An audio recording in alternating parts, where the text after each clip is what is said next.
Dear students, welcome to online video class.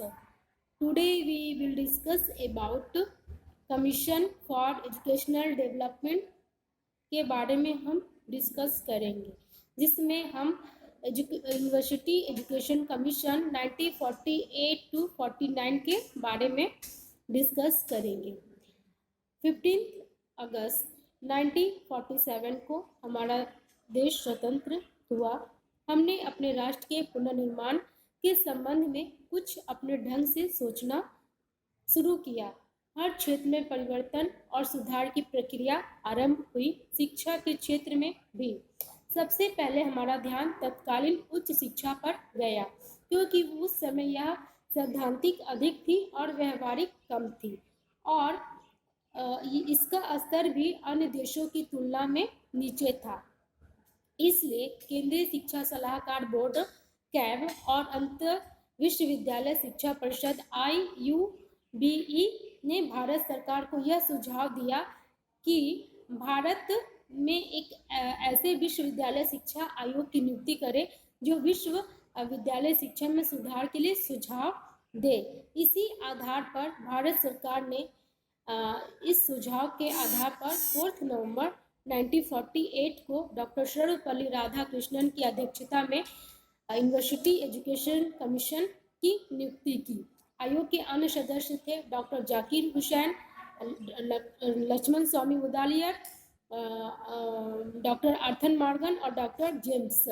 आयोग के अध्यक्ष के नाम पर इसे राधाकृष्णन कमीशन भी कहा जाता है, और यह स्वतंत्र भारत का सबसे पहला शिक्षा आयोग था।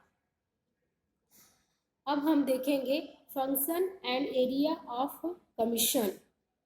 आयोग के अपने शब्दों में आयोग की नियुक्ति का उद्देश्य भारतीय विश्वविद्यालयों के संबंध में रिपोर्ट प्रस्तुत करना था और देश की तत्कालीन एवं भावी आवश्यकताओं के अनुरूप उपयुक्त उच्च शिक्षा के निर्माण में विस्तार के संबंध में सुझाव देना था। To report on Indian university and suggest improvement and extension that may be describable to suit present and future requirements of the country. Report of the University Education Commission. आयोग का कार्यक्षेत्र भी भारतीय विश्वविद्यालय की तत्कालीन स्थिति का अध्ययन करना और उच्च शिक्षा के स्तर को उठाने हेतु सुझाव देना था।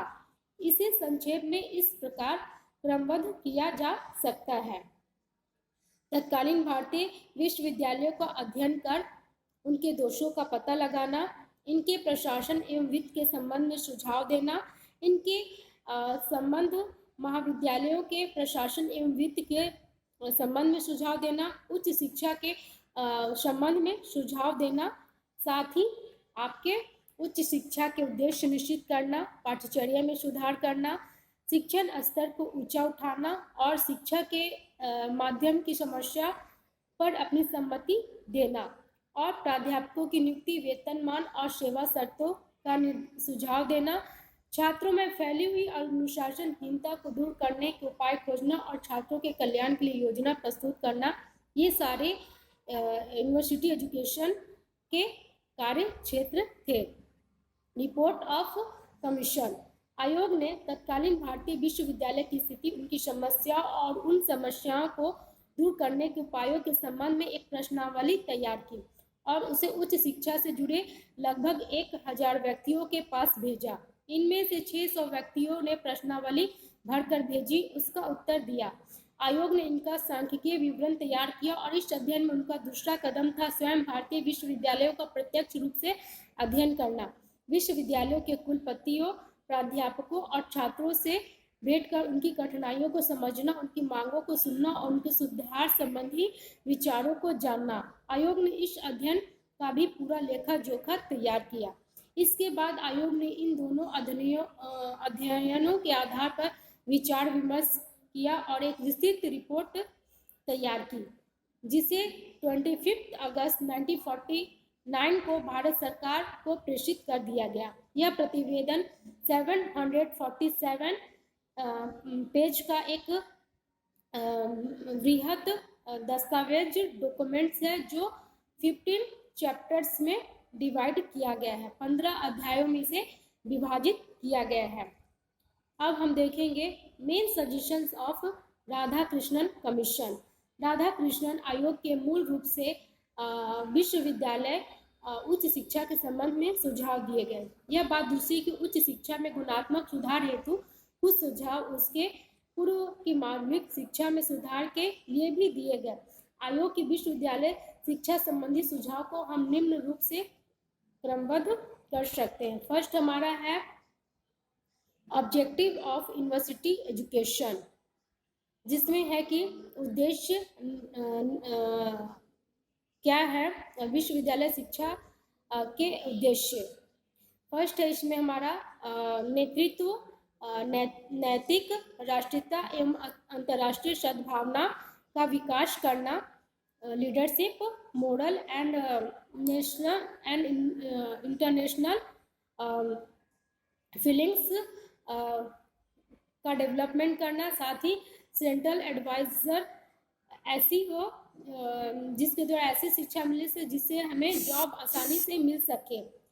तो इस तरह हम देखते हैं कि जो उच्च शिक्षा का जो उद्देश्य निर्धारित किया गया था उसमें कि आपको ऐसी शिक्षा प्रावधान करना है, ऐसी उच्च शिक्षा की व्यवस्था करना है जिससे छात्रों को शिक्षा प्राप्त करने के बाद उन्हें किसी न किसी प्रकार की रोजगार भी मिल जाए, साथ ही उनमें leadership, moral, national and international understandings की भावना का विकास हो सके। 25 अगस्त 1947 को रिपोर्ट तैयार कर प्रस्तावित किया गया। सेकंड हम देखेंगे इसके जो मेन रिकमेंडेशन या सजेशंस है वो है टीचर्स वेलफेयर, अध्यापक कल्याण। यूनिवर्सिटी एजुकेशन कमीशन की अनुशंसा है कि शिक्षकों को अधिक से अधिक कल्याण हो सके, जिसके लिए त्रिमुखी योजना लागू की गई। ट्रिपल बेनिफिट्स प्रोग्राम, जिसमें है कि पीएफ भविष्य निधि, लाइफ इंश्योरेंस जीवन बीमा, और थर्ड है पेंशन। इसकी क्या विशेषताएं हैं? यूनिवर्सिटी एजुकेशन कमीशन की यह मुख्य विशेषताएं थी कि शिक्षकों के हित और कल्याण की बातें कही गई और शिक्षकों को पीएफ, लाइफ इंश्योरेंस, पेंशन के साथ साथ घर की सुविधा के साथ साथ फ्री मेडिकल की भी फैसिलिटी दी गई। नेक्स्ट हम देखते हैं स्टैंडर्ड ऑफ हायर एजुकेशन, उच्च शिक्षा का स्तर। यूनिवर्सिटी एजुकेशन कमीशन का सुझाव दी गई कि 365 दिनों में 180 दिनों का क्लास वर्क हो। अगर कोई विद्यार्थी यूनिवर्सिटी में एडमिशन चाहता है तो वह 12 साल का एजुकेशन लेकर आया हो। वह 10+2+3 प्रणाली को लागू किया गया हो, जैसा कि सार्जेंट प्लान में 11+1+3 स्ट्रक्चर को फॉलो करने की बात की गई थी, लेकिन यूनिवर्सिटी एजुकेशन कमीशन में 10+2+3 प्रणाली को अपनाने की बात की गई है। अगर कोई कोर्स लागू हो तो यूनिवर्सिटी में 3000 स्टूडेंट्स हो तथा इसके अंतर्गत कॉलेज में 50-100 स्टूडेंट हो। एग्जाम्पल मान लीजिए कोल्हान यूनिवर्सिटी में अगर किसी कोर्स में एग्जाम्पल मान लीजिए आप बीएड में 3000 स्टूडेंट हो तो उसके अंदर जो भी कॉलेज हो जैसे ग्रेजुएट कोऑपरेटिव वहाँ 1500 स्टूडेंट्स हो, ऐसा उनका प्रावधान था। साथ ही साथ यूनिवर्सिटी एजुकेशन कमीशन के अंतर्गत स्टैंडर्ड ऑफ हायर एजुकेशन जो सार्जेंट प्लान में बात कही गई है उसका अनुसरण करती है।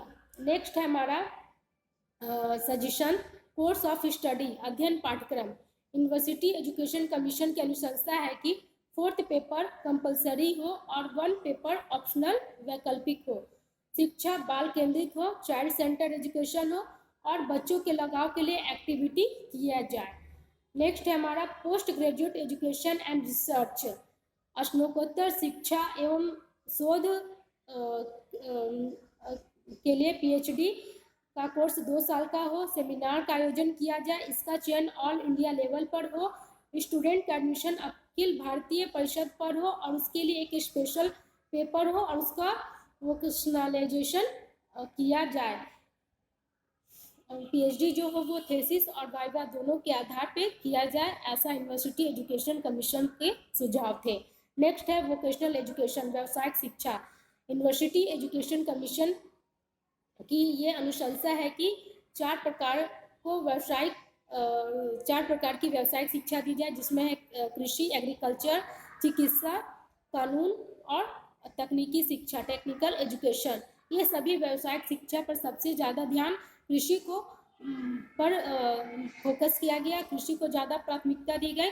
इस कमीशन की मुख्य विशेषताएं निम्नलिखित है कि ग्रामीण क्षेत्र में कृषि विद्यालय या विश्वविद्यालय की स्थापना कर विकास की ओर अग्रसर हो सके। कृषि शोधकर्ता को छात्रवृत्ति स्कॉलरशिप मिलनी चाहिए। नेक्स्ट हमारा है सजेशन मीडियम ऑफ एजुकेशन, शिक्षा का माध्यम। यूनिवर्सिटी एजुकेशन कमीशन का यह सुझाव है कि हायर एजुकेशन के लिए त्रिभाषा सूत्र लागू हो। उच्चतर शिक्षा के लिए प्रादेशिक भाषा हो, ना कि अंग्रेजी। उन्होंने भाषा में त्रिभाषा सूत्र में मातृभाषा, मदर टंग, प्रादेशिक भाषा और अंग्रेजी को बताया है। नेक्स्ट हमारा कॉन्स्टिट्यूशंस एंड कंट्रोल, संविधान तथा नियंत्रण। यूनिवर्सिटी एजुकेशन कमीशन की अनुशंसा है कि शिक्षा को समवर्ती सूची में डाला जाए। केंद्र और राज्य दोनों सरकार नियम कानून बनाए और शिक्षा के लिए उत्तरदायित्व का निर्वहन करें। साथ ही एजुकेशन के लिए जो फंड दिया जाए उसका लाभ भी हो सके। नेक्स्ट है एग्जामिनेशन सिस्टम, परीक्षा प्रणाली। यूनिवर्सिटी एजुकेशन कमीशन का यह सुझाव है कि जो क्वेश्चन का प्रारूप हो वो ऑब्जेक्टिव हो। एग्जामिनर परीक्षा को 5 साल का एक्सपीरियंस होना चाहिए, क्वेश्चन इजी हो और उच्चतर शिक्षा प्रणाली मजबूत बिंदु को अंकित करता हो।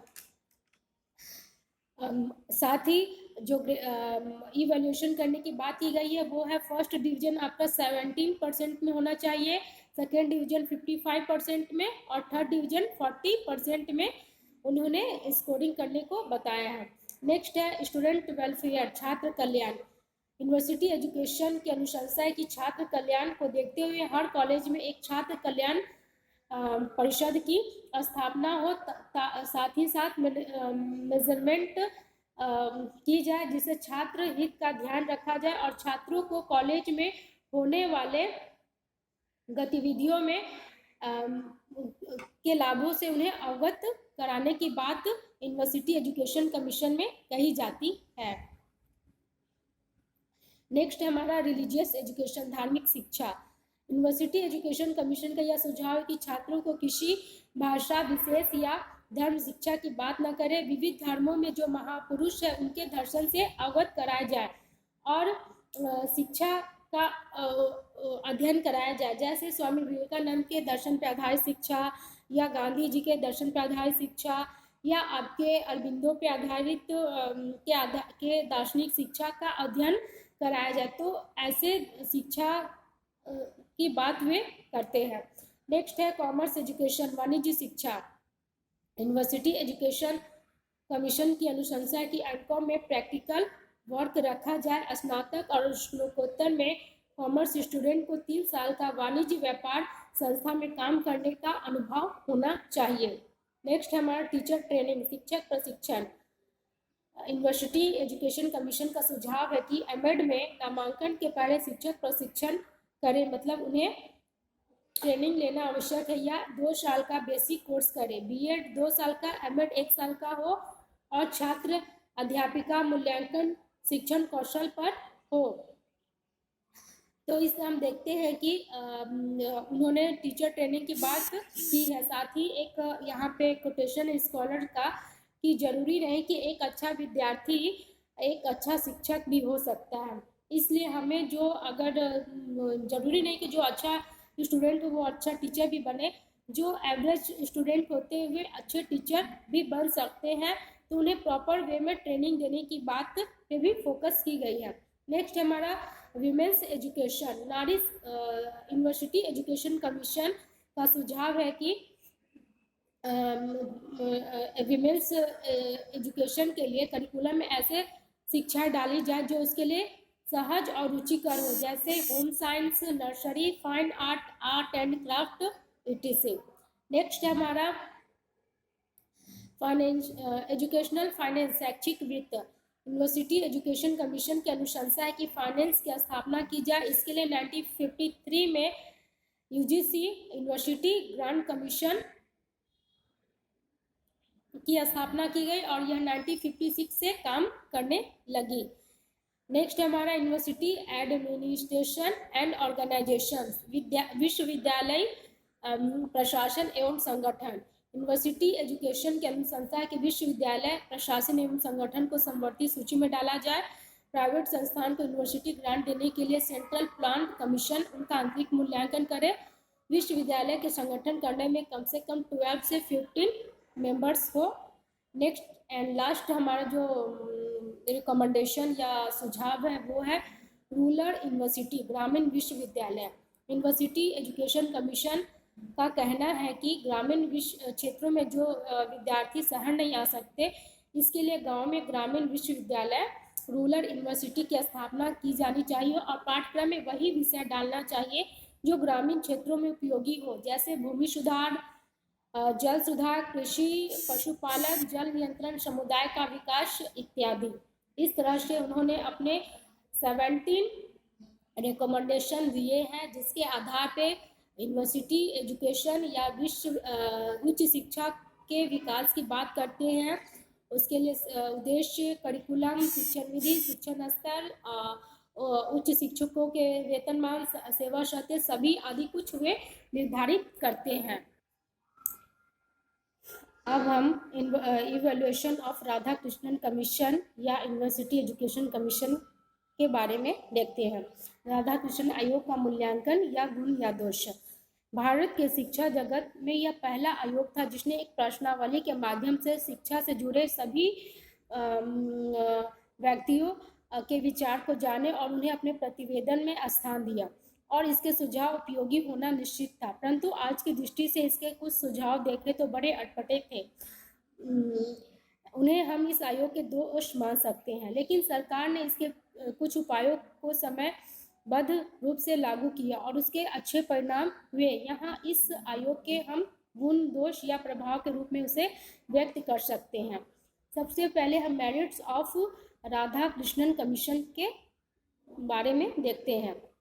फर्स्ट है हमारा विश्वविद्यालय शिक्षा को समवर्ती सूची में रखना, placing university education on concurrent list.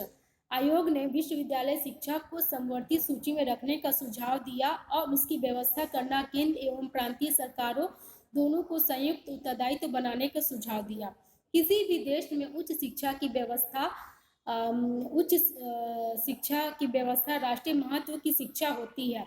इसकी व्यवस्था में केंद्र सरकार की अहम भूमिका होनी चाहिए। सरकार ने आयोग के इस प्रस्ताव को 1976 में जाकर स्वीकार किया। काश अगर तभी स्वीकार कर लिया होता तो उस शिक्षा का स्तर और अधिक अच्छा हो गया होता।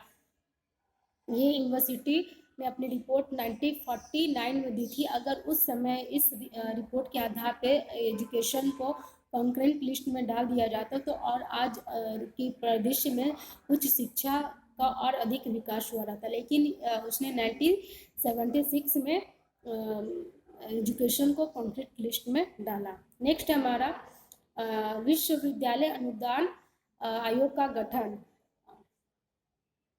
Formation of UGC university grant commission.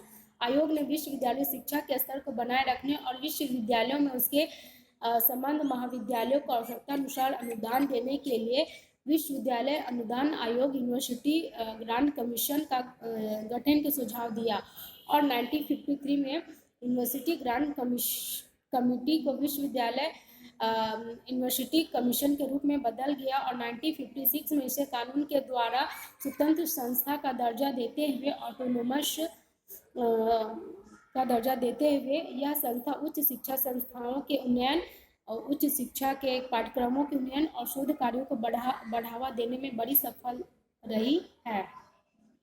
Next है हमारा इम्प्रूवमेंट इन टीचिंग लेवल, शिक्षण स्तर में सुधार करना।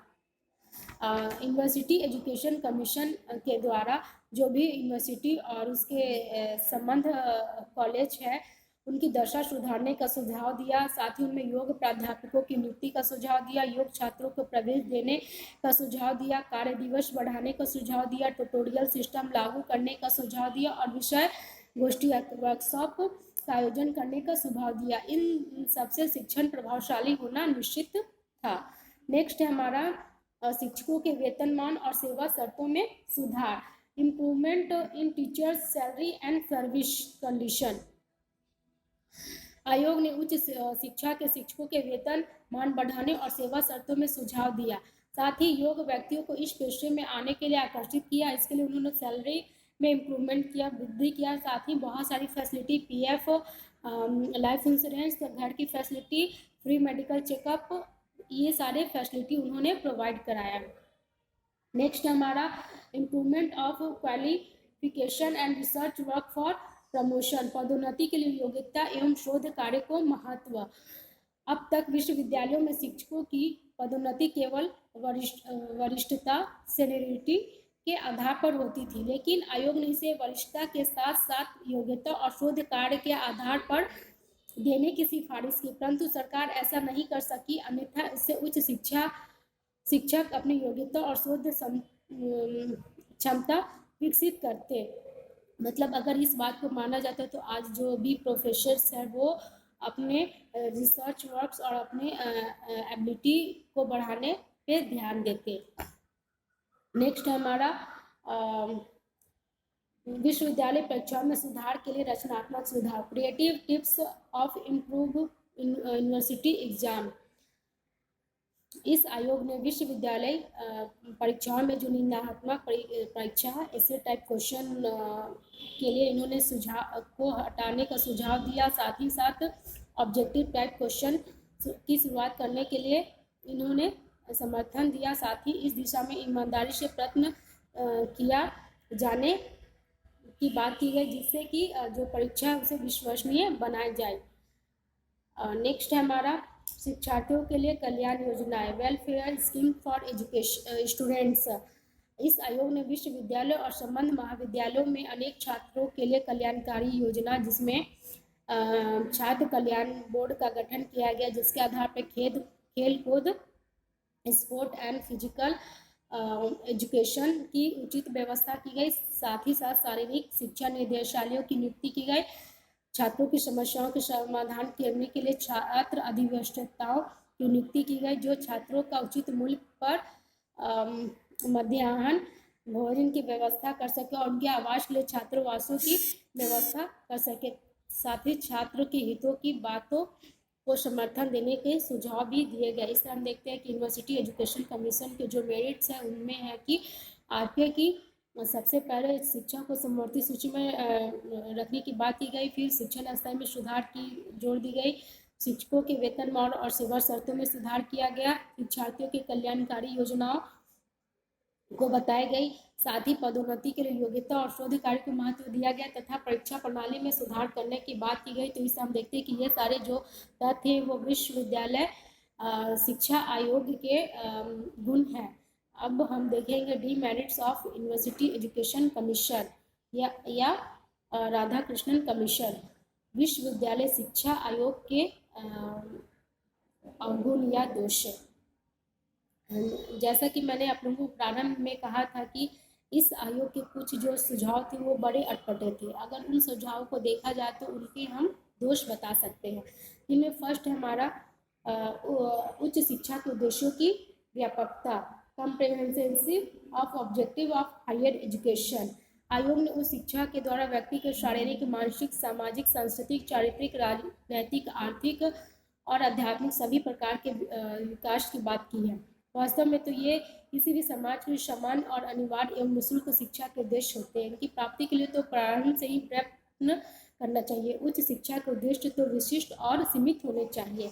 एक वाक्य में विशिष्ट कार्यों के संपादन के लिए विशिष्ट व्यक्ति तैयार करना। तो इस तरह से हम देखते हैं कि जो इसके शिक्षा के व्यापक उद्देश्य निर्धारित किए गए थे वे इसके दोष हैं। सेकेंड है धार्मिक शिक्षा की अनिवार्यता, कंपल्सरी ऑफ रिलीजियस एजुकेशन। जहाँ तक धार्मिक और नैतिक शिक्षा की बात है तो उसकी व्यवस्था किसी भी देश की शिक्षा में होनी चाहिए, परंतु बड़ी सावधानी के साथ। परंतु स्नातक स्तर पर इसकी धार्मिक शिक्षा की व्यवस्था का कोई औचित्य नहीं है और इसके लिए आयोग ने स्नातक स्तर पर जो 3 वर्षीय पाठ्यक्रम बनाया है वह तो बड़ा अलग था। ऐसा लगता है कि आयोग स्नातक स्तर पर छात्रों को धर्म शिक्षा का एक स्वतंत्र अध्ययन विषय के रूप में देना चाहता है, और वह भी अनिवार्य रूप से, जो कि यह एकदम अगर आज की परिस्थिति में देखें तो यह गलत है। तो इस उसने धार्मिक शिक्षा के अनिवार्य पर जो जोर दिया वह यूनिवर्सिटी एजुकेशन कमीशन का एक सबसे बड़ी रोज के रूप में है। नेक्स्ट है हमारा ग्रामीण विश्वविद्यालयों का सुझाव अव्यवहारिक। Rural university suggestion is impractical. इन्होंने जो ग्रामीण विश्वविद्यालय के सुझाव दिया था वह पूरी तरह से अव्यवहारिक था। यह सत्य है कि उस समय भारत ग्रामों का देश था और उसके विकास के लिए गांवों का पुनर्निर्माण करना आवश्यक था, परंतु ग्रामीण विश्वविद्यालय और उससे संबंध छोटे छोटे ग्रामीण महाविद्यालयों की स्थापना करना अपने आप में एक गलत बात है, क्योंकि सरकार यह योजना पूरी नहीं कर सकती है। वह एकदम अव्यवहारिक थी और इस कदम में कोई ठोस कदम भी नहीं उठाए गए थे। तो इससे हम देखते हैं कि उन्होंने जो आपके रूरल यूनिवर्सिटी सजेशन इन पार्टिकल का जो वे सजेशन देते हैं, सुझाव देते हैं, वह पूरी तरह से अव्यवहारिक थे। नेक्स्ट है स्त्री शिक्षा के संदर्भ में संकुचित दृष्टिकोण, narrow angle of reference for female education. University education के ने जो स्त्री शिक्षा के संदर्भ में शिक्षा के जो पाठ्यक्रम तय किए थे उसमें home science, art and craft, fine art ये निर्धारित किए थे, जबकि ऐसा नहीं होना चाहिए। इस जैसे लड़कों को शिक्षा दिया जाता है वैसे लड़कियों की शिक्षा की भी पूरी तरह से व्यवस्था करनी चाहिए। आयोग ने इसी शिक्षा के संदर्भ में स्त्रियों को सुमाता और गृहिणी बनने की बात की है, जो कि आज के लोकतंत्रीय युग में स्त्री और पुरुषों की शिक्षा में किसी भी प्रकार की भेदभाव नहीं होनी चाहिए, दोनों को समान रूप से शिक्षा मिलनी चाहिए। इस तरह हम देखते हैं कि यूनिवर्सिटी एजुकेशन के जो सुझाव थे इसी शिक्षा के संदर्भ में वो संकुचित थे। तो इन सभी तथ्यों को देखने से पता चलता है कि यूनिवर्सिटी एजुकेशन के बहुत सारे ऐसे तथ्य थे जो उसके दोषों को उजागर करते हैं। नेक्स्ट हम देखेंगे कि impact of university education commission, आयोग की सिफारिशों का क्या प्रभाव पड़ा। केंद्रीय शिक्षा सलाहकार बोर्ड ने इस आयोग की सिफारिशों पर अप्रैल 1950 में विचार किया और इसकी अधिकतर सिफारिशों को स्वीकार किया, परंतु उस समय इसकी आधारभूत सिफारिशों में उच्च शिक्षा को समवर्ती सूची में रखने का सुझाव स्वीकार किया गया। यह सुझाव सरकार ने 1976 में संपूर्ण शिक्षा को समवर्ती सूची में सम्मिलित करने के रूप में स्वीकार किया और इसके लिए कुछ कार्य तत्काल रूप से शुरू किए गए, जिनमें था कि सरकार ने 1953 में विश्वविद्यालय अनुदान समिति को विश्वविद्यालय अनुदान आयोग में बदल दिया और 1956 में एक कानून के द्वारा इसे स्वतंत्र संस्था का दर्जा प्रदान किया। यह आयोग देश की उच्च शिक्षा की व्यवस्था, उसके स्तर को बनाए रखने, उच्च शिक्षा में समन्वय स्थापित करने और शोध कार्य करने में विशेष भूमिका निभाता। तो इस तरह हम देखते हैं कि इसके जो प्रभाव पड़े उसके आधार पर उच्च शिक्षा को समवर्ती सूची में रखा गया और साथ ही यूनिवर्सिटी ग्रांट कमीशन की स्थापना की गई। साथ ही सरकार ने 1954 में सेंट्रल में केंद्र में ग्रामीण उच्च शिक्षा समिति रूरल हायर एजुकेशन कमेटी की स्थापना की और इसे ग्रामीण शिक्षा का उत्तरदायित्व सौंपा। इस आयोग के सुझाव पर देश में क्षेत्र विशेष की आवश्यकता अनुसार विश्वविद्यालयों की स्थापना में तेजी आई। नेक्स्ट इसके जो प्रभाव पड़ा वो यह था कि इस आयोग के सुझाव पर कृषि, वाणिज्य, चिकित्सा, विधि, शिक्षक प्रशिक्षण और इंजीनियरिंग के स्वतंत्र महाविद्यालय की स्थापना की गई। साथ ही विश्वविद्यालयों में त्रिवर्षीय स्नातक पाठ्यक्रम शुरू किए गए। अब तो ये प्राय सभी विश्वविद्यालय में लागू हो गए हैं। कुछ विषयों में उच्च शिक्षा की व्यवस्था प्रादेशिक भाषाओं में शुरू की गई। साथ ही पारिभाषिक शब्दकोशों का निर्माण कार्य में तेजी से कार्य किया गया।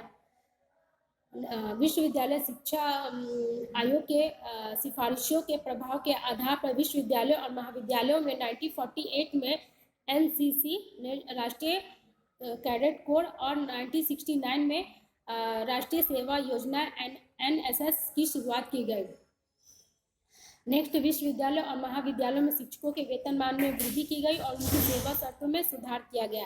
साथ ही अनेक छात्र कल्याण योजनाएं चालू की गई जिसमें छात्रों के शारीरिक मानसिक विकास की बात की गई, उन्हें मध्याह्न भोजन और की व्यवस्था की गई। साथ ही साथ छात्रों को हॉस्टल में रहने की सुविधा भी उपलब्ध कराया गया। अगर कुल मिलाकर देखा जाए तो राधा कृष्णन कमीशन जो है वो उस शिक्षा में सुधार हेतु बहुत ठोस कदम तथा सुझाव दिए।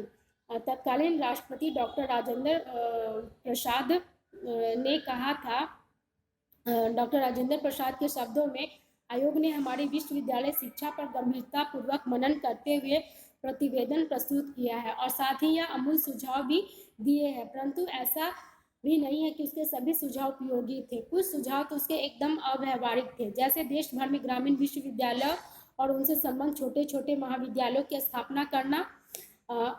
यह बात अच्छी थी कि हमारी सरकार ने इस आयोग के काफ़ी सुझाव को स्वीकार किया, पर उससे और अधिक उच्च शिक्षा में सुधार भी किए गए, परंतु इनकी गति बहुत धीमी रही।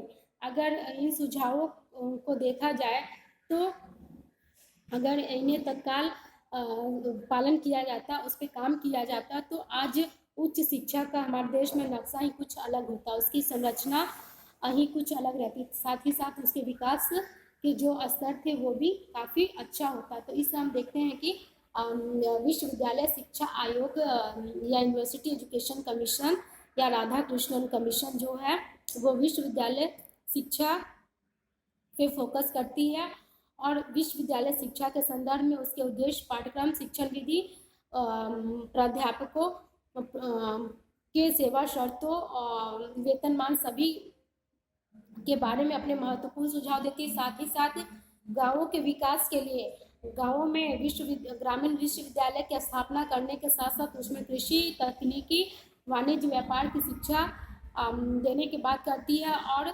स्नातकोत्तर में पीएचडी की के संबंध में वो अपने महत्वपूर्ण सुझाव देती है।